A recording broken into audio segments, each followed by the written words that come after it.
자, 산상수훈 5장부터 7장까지는 산상수훈에 대한 말씀인데 오늘은 마지막 부분 내용입니다. 산상수훈은 한마디로 이야기하면 예수의 제자로서 어떻게 살 것이냐. 너희들이 내 제자가 되려고 하니? 그러면 이렇게 살아라 라고 가르쳐 주시는 말씀이 산상수훈의 말씀이에요. 그렇기 때문에 행함에 대한 말씀이에요. 행함. 지식적으로 그것을 안다 모른다 보다 더 중요한 것은 뭐냐면 그렇게 사느냐 못 사느냐, 그게 더 중요하겠죠. 그렇기 때문에 오늘은요, 결론적으로 예수님께서 이 많은 말씀들을 하셨는데, 야, 너희들이 이 많은 이야기를 듣는데 내 제자로서 이렇게 살아야 된다라고 말씀하고 있는 겁니다. 그러면 예수님의 제자인지 아닌지는 어떻게 아느냐?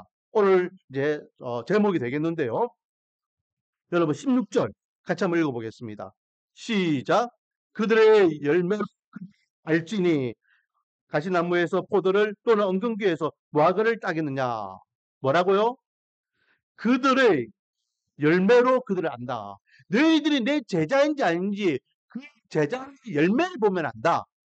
그 열매를 보면은 내 제자는 내 제자로서 예수님 제자로서의 열매가 있을 것이고 예수님의 제자가 아니면 예수님의 제자가 아닌 열매가 있을 것이다. 라고 말씀하시는 거예요. 자, 먼저 13절, 14절은요. 우리가 잘 알고 있는 말씀이죠.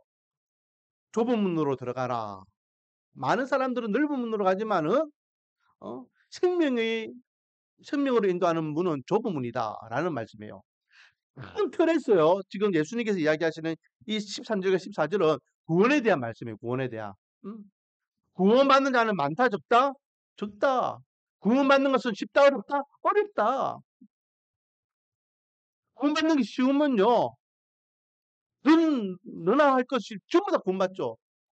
다 복음을 들으면 아멘하고 예수 믿고 신앙생활 잘하고 그 다 구원받죠. 근데 그렇게 말처럼 쉬운 것이 구원이 아니라는 거예요. 왜? 예수님께서 쉽게 우리에게 구원을 주시지 않았잖아요. 하나님이 인간의 몸으로 오는 게 그렇게 쉽습니까? 여러분, 제가요, 예전에 어릴 적에 우리 반숙에는 이제 막 이렇게 개미 이런 것들 집에 많았거든요. 이렇게 개미 집에 딱 놀다 보면 개미들이 한 줄로 쭉 이렇게.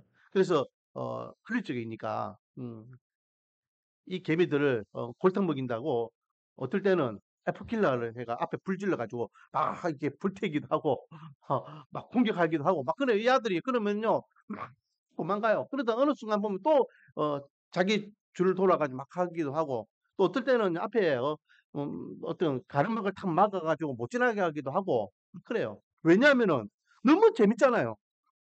어떤 물깃감이 생기면은 뭐 열매나 과자나 아니면은 죽은 곤충이나 이렇게 생기면요. 뽑아가지고 막 나는 모습이 너무 재밌어요. 그러니까 방해하고 싶은 마음이 막 드는 거야. 그래서 수단과 방법을 가리지 않고 방해를 해도 야들은요 자기 할 일을 다 하더라고. 그럼 생각해 보세요. 어, 이 개미가 지나가는 그 길목에 제가 앞에 뭐 큰 돌덩어리나 아니면은 뭐 물을 한 거 부었던가 하여튼 이렇게 뭔가 이렇게 위험 요소를 만들어 놨다고 생각해 보세요. 음, 위험 요소를 만들어 놨어요. 이 개미들이요 오면은 분명히 내가 판 이 함정에 빠져 죽든지 뭐 불타 죽든지 어떻게 죽게 돼 있어요. 제가요 이제 소리칩니다. 야 개미들아 그렇게 하면 안 돼. 내가 지금 함정 만들어 놨어. 그 계속 가면 너희들 다 죽는다. 막 소리쳐요. 개미들이 알아들을까요? 못 들을까요? 못 들어요. 이 개미들을 살릴 수 있는 제일 그 정확한 방법이 뭘까요? 이 개미들을 살릴 수 있는 방법. 야들은요 계속해서 그 길로 가고 있어. 제일 쉬운 방법이 뭘까요? 야, 그쪽 가면 안 돼. 내가 지금 앞에 함정을 펴놨어. 그래가지고 내가 만약에 손으로 가지고 이게 피하고 이러면은 개미 입장에서는 어떻게 될까요? 아씨, 안 그래도 무거워 죽겠는데 빨리 집에 가 쉬고 싶은데 얘 뭐가 자꾸 방해 그리 일을 많아 하면서 불평과 불만이 막 일어날 거예요. 내 나름대로 도와주고 싶어가지고 그럼 안 돼. 그쪽으로 가면 안 돼. 다른 길로 가 해도 야, 너 그걸 못 알아들어. 제일 정확한 방법은 뭐냐면 내가 개미가 돼가지고 야 내가 보니까 저 앞에 함용옥이란 못된 놈이 그게 함정을 파놨어 우리들을 가면 따라주고 다 죽어 우리 다른 길로 가야 돼. 라고 개미가 개미로서 이야기해 주면은 알아듣겠습니까? 못 알아듣겠습니까? 알아듣겠죠. 그런데 하명욱이라는 이 인간이 개미가 되는 게 쉽습니까? 어렵습니까? 어떻게 보면요. 신이신 하나님, 예수님께서 인간의 몸으로 오시는 게 인간인 하명욱이 개미 되는 것보다 더 어려울 수 있어요. 우리는요, 너무 쉽게 생각해요. 예수님이 날 위하여 이 땅에 오셨다. 할렐루야. 그래서 성탄절을 아무 불편 없이, 거리낌 없이, 그냥 예수님이 날 위해서 이 땅에 오신 나, 아기 예수 환영합니다. 기쁘다 구주 오셨네. 이게 쉬운 게 아니에요. 하나님이 인간이 된다는 것은 쉬운 게 아니라니까요. 불가능. 그런데 굳이 하나님께서는요, 인간이 되셨어요. 그리고 굳이 십자가의 길을 가셨어요. 우리 알고 있잖아요. 그 십자가 길은 로마 시민권자들은요, 절대로 아무리 한 자라 할지라도 그 형은 집행 안 한다니까요. 왜? 그만큼 형이 잔인하기 때문에, 속통하기 때문에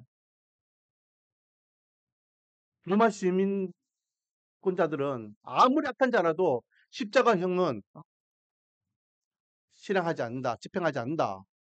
라고 법으로 제정해. 그래서 제가 이야기했죠. 베드로하고 바울이 같이 이제 비슷한 시기에 순교를 당합니다. 그런데 베드로는요, 십자가 틀에 순교를 당해요. 바울은 어떻게 순교를 당합니까? 안수대에 순교를 당하죠. 무기에 이제 어, 잘립니다. 왜 똑같은 초대교회 지도자 2명을 불러 잡아와가지고 이렇게 처형하는데 한 사람은 단수대의 한 사람은 십자가형을 했겠습니까? 로마 시민권자냐 아니냐 그 차이점이었어요. 사도 바울은 로마 시민권자였잖아요. 그게 십자가형을 안다는 거예요. 아무리 로마 입장에서 볼 때 이 기독교인들이 눈에 가시와 같은 그런 존재들이라 할지라도 바울은 로마 시민권자네? 아이고 좀 안 돼. 그냥 단수형으로 쉽고 빠른 방법으로 빨리 처형해. 그래 베드로는 가장 혹독하게 잔인하고 잔혹하게 그렇게 십자가 특히 내가 믿는 예수님도 십자가 바로 돌아가시는데 내가 어떻게 예수님처럼 똑같이 십자가 바로 돌아갈 수 있냐. 나는 그러지 못하겠다.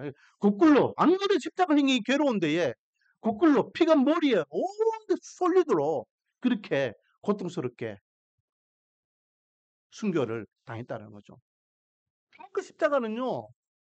우리가 말로 예수님 십자가 그리고 뭐 젊은 애들이나 뭐 여자들 같은 경우에는 귀걸이하고 뭐 목걸이 하면서 십자가를 마치 액세서리 하는데 그게 얼마나 무서운 건지 몰라요. 인간이 오신 것도 정말로 엄청난 일인데 예. 십자가의 길을 가신 거 죄도 알지 못하는 분이 됐잖아요. 누구 죄값을 대신 치르기 위해서 저와 여러분 죄값 대신 치르기 위해서 그렇게 우리를 구원해 주신 그 구원이 우리가 지구주목길 이제 나는 이제 입으로만 이제 고백하면 난 무조건 천국 간다. 쉬운 게 아니에요. 구원받아서 천국 갈 때까지 이 구원을 지키고 천국에 입성할 때까지 이 구원을 믿음으로 붙잡는 거 쉬운 게 아니에요. 얼마나 많은 핍박과 환난과 유혹과 시험거리들이 있는지 모릅니다. 그래서 요한계시록에서의 핵심은 뭡니까? 이기는 자에게 주시는 은혜예요. 이기는 자에게. 이 믿음과 신앙을 붙잡고 이기는 자에게 주시는 천국의 소망이 얼마나 대단한지 그 천국을 소망하면서 환난과 핍박과 역경과 또 유혹과 시험을 이겨내라 라는 메시지가 하나님께서 직접 주신 요한계시록이에요. 여러분 좁은 문으로 들어가라. 생명의 길로 인도하는 문은 좁고 흡적하다. 그래서 찾는 자들이 작다. 하지만 그 길이 우리에게 생명의 길이고 구원의 길이다 라고 말씀해요. 넓은 의미에서는 구원에 대한 말씀이에요. 그러나 또 좁은 의미에서는 지금 오늘 본문에서의 핵심은 이건데요. 좁은 의미에서 우리가 좁은 문으로 들어가는 것, 생명을 인도하는 문으로 들어가는 것은 뭘 이야기하느냐? 오늘 이제 내용에서 나오는 이제 핵심적인 것인데 말씀대로 살아가는 것이에요. 말씀대로. 여러분 말씀대로 살아가는 것이 쉽습니까? 어렵습니까? 말씀대로 살아가는 것이 쉬운 게 아니에요. 얼마나 말씀이 많습니까? 그래서 혹자는요, 오늘날 시대를 말씀의 홍수 시대라고 이야기하잖아요. 얼마나 말씀들이 많은지 몰라요. 철철철 차고 넘치는 게 말씀이에요. 그런데 그 많은 말씀들과는 관계없이 그 말씀대로 내가 살아가느냐 못 살아가느냐는 또 다른 문제예요. 말씀대로 살아가는 그 삶이 정말로 좁은 문이라고 이야기하고 있는 거예요. 자, 좀 더 구체적으로 볼까요? 15절부터 보면요. 비유를 들고 있죠. 이 나무가 좋은 나무인지 나쁜 나무인지 알 수 있는 방법은 무엇을 알 수 있다? 그 나무가 열매 맺는 열매를 보면 알 수 있다 했습니다. 그렇죠? 그 나무가 진짜 과실을 맺는 나무인지, 그래서 나에게 도움이 되는 나무인지, 아니면 아무 쓸데없는 그런 나무인지, 또는 이 나무가 건강한 나무이고 좋은 열매를 건강한 나무이고 좋은 나무라서 이렇게 과일이 탐스럽게 이렇게 많은 과일들을 이렇게 하는지, 아니면 안 좋은 나무 비실비실 병드는 나무라 가지고 열매는 맺는데 이 열매가 버덕버덕고 먹지도 못하고 상품성 없는 그런 열매를 맺는지, 그것을 열매를 보면 안 된다는 메시지가 16절부터 비유로 말씀하고 있는데, 이 비유는요 무엇에 대한 비유입니까? 여러분 15절을 보세요. 누구를 삼가하라? 누구를 삼가하라? 15절에 거짓 선지자를 삼가하라. 거짓 선지자를 삼가하는 말은 뭡니까? 주의하란 말이에요. 거짓 선지자들. 선지자들인데 하나님의 말씀을 전하는 자들인데, 그들이 뭐를 전한다? 거짓을 전하는 자들이에요. 하나님의 말씀이라고 이야기하는데 그 말씀이요, 생명의 말씀이 아니라, 구원으로 인도하는 말씀이 아니라 사람을 죽이는 말씀이고 생명을 빼앗는 말씀이고 구원으로 인도하지 못하는 말씀, 그런 존재들이 있다라는 거예요. 그들을 주의하라. 그래서 그 선지자가 진짜 참 선지자인지 거짓 선지자인지는 그들이 말하는 말을 보면 몰라요. 맞잖아요. 요즘 여러분 이 사람이 누구이다라고 밝히지 않고요, 설교만 들으면은 이단 그 목사들이 이단 목사들이라고 이야기해도 되나? 하여튼 이단자들이 전하는 그 메시지나 교회 목사님들이 설교하는 설교나 여러분 분별할 수 있을 것 같습니까? 분별 못합니다. 성경 구절 가지고 이야기하는데 어떻게 분별하겠습니까? 오히려 이 말씀이 더 좋은 말씀이네라고 엉뚱하게 현혹될 수도 있어요. 제가 알고 있는 집사님 그랬어요. 목사님, 설교 진짜 좋아요. 그런 목사님들 한두 명이 아니에요. 들어보면 정말로 완전히 인용하는 구절이나 또 그 의사 표현들이요, 너무나 고급스럽고 세련되게 그렇게 설교해요. 그런데 까보니까 이단이에요. 그들이 전하는 그 메시지 자체는요, 말씀을 베이스로 하기 때문에 크게 다르지 않다니까요. 그러면은 그것이 진짜인지 가짜인지, 참 선지자인지 거짓 선지자인지 어떻게 알 수 있느냐? 그들의 행실을 보면 안다는, 그들의 행실. 이거는 전하는 자만의 문제가 아니라 그 말씀을 듣는 자의 문제도 동일하다는 거죠. 그래서 21절부터 보세요. 엄청나게 중요한 말씀을 하고 있습니다. 21절 같이 한번 읽어보겠습니다. 시작. 나더러 주여 주여 하는 자마다 다 천국에 들어갈 것이 아니요 다만 하늘에 계신 내 아버지 뜻대로 행하는 자라야 들어가리라.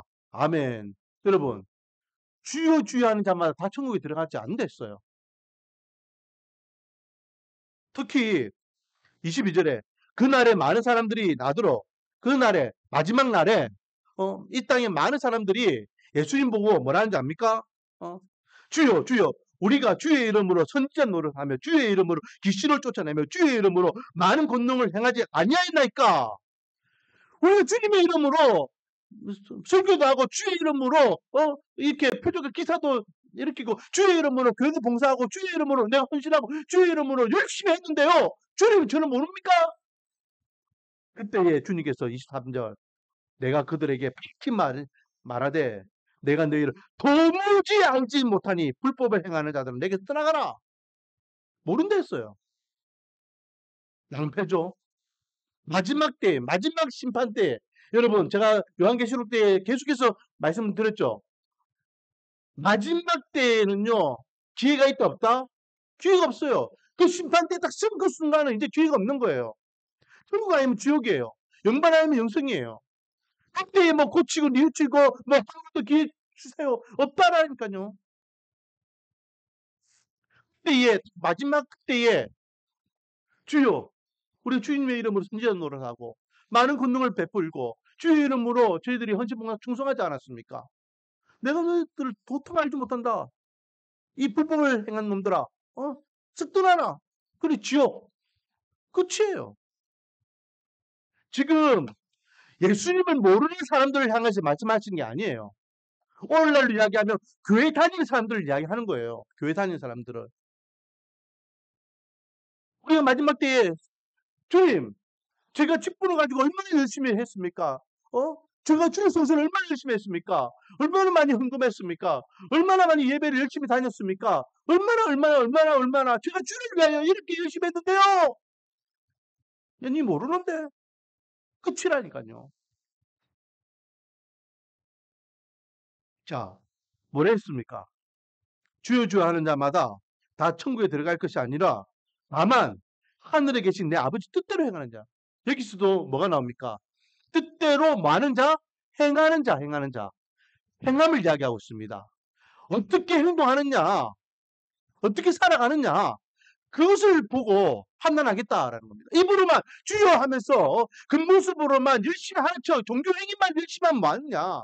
네가 진짜 구원받은 하나님의 백성이고 네가 진짜 그리스도인으로서 예수의 제자라면 어떻게 살았는지 보여달라. 이 말이에요.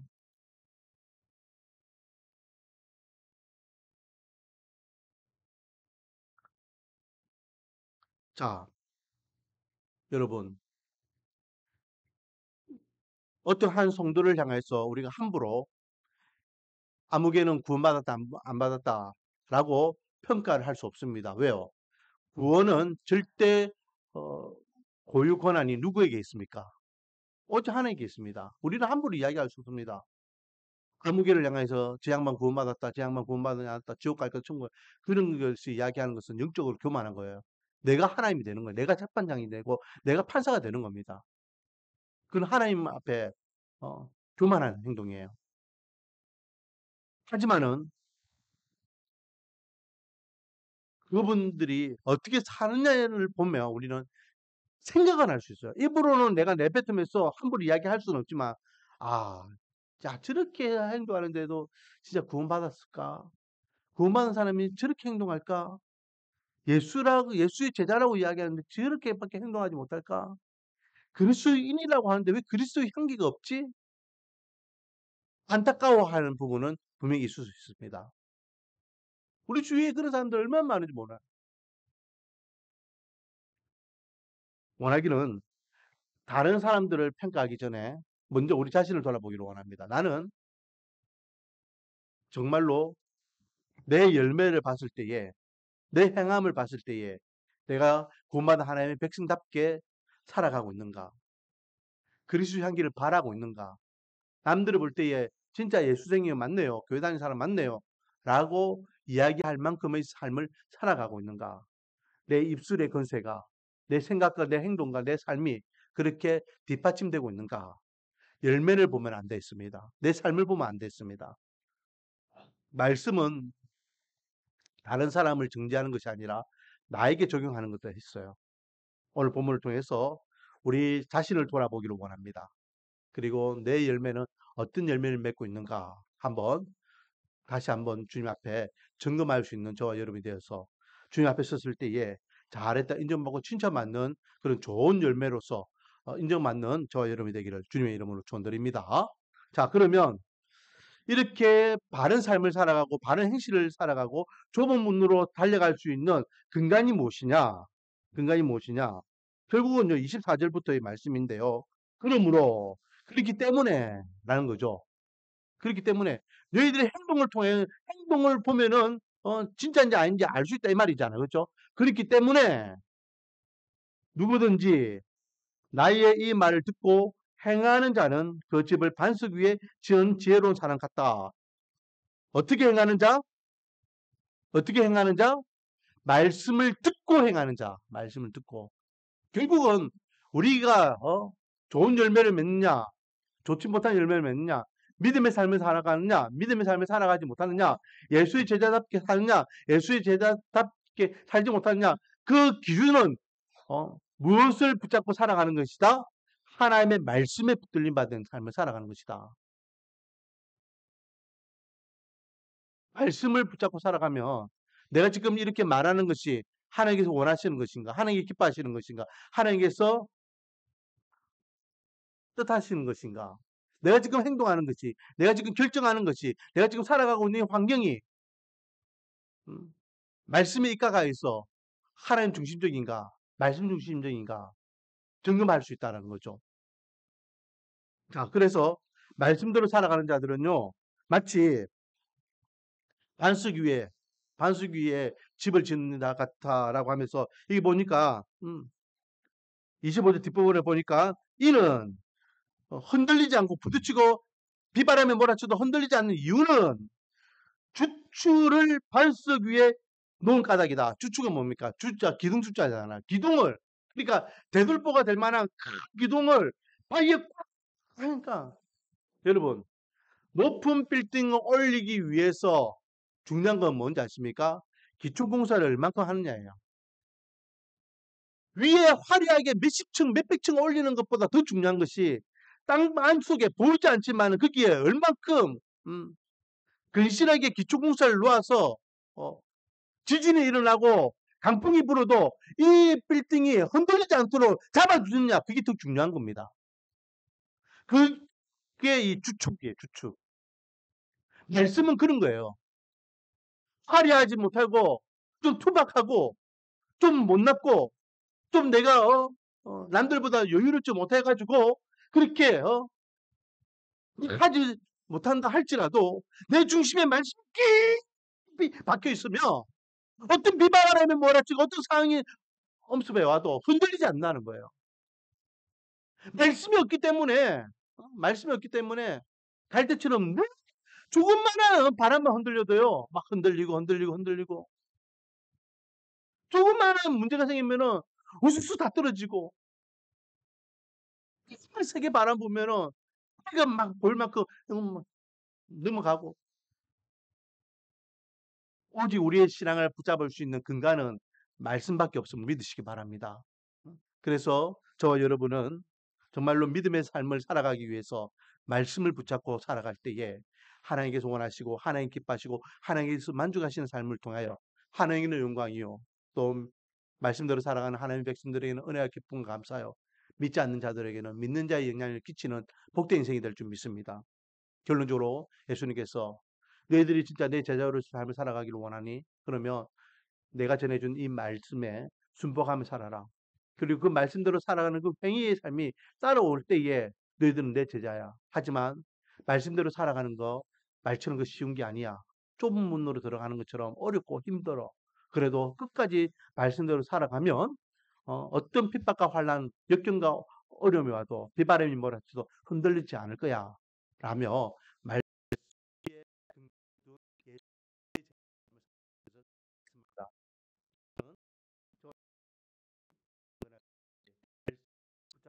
하나님의 사람으로 하나님 앞에 잘한다 인정받고 칭찬받으며 반드시 천국에서 영생의 기쁨을 누리기를 주님의 이름으로 축원드립니다. 기도하겠습니다. 아버지 하나님, 주여 주여 하는 자마다 다 천국에 들어가지 못한다 했습니다. 아버지 하나님의 말씀을 붙잡고 믿음을 끝까지 지키는 자, 또 그 구원받은 하나님의 백성으로서 삶을 살아가는 자, 말씀의 근간을 두며 하나님의 백성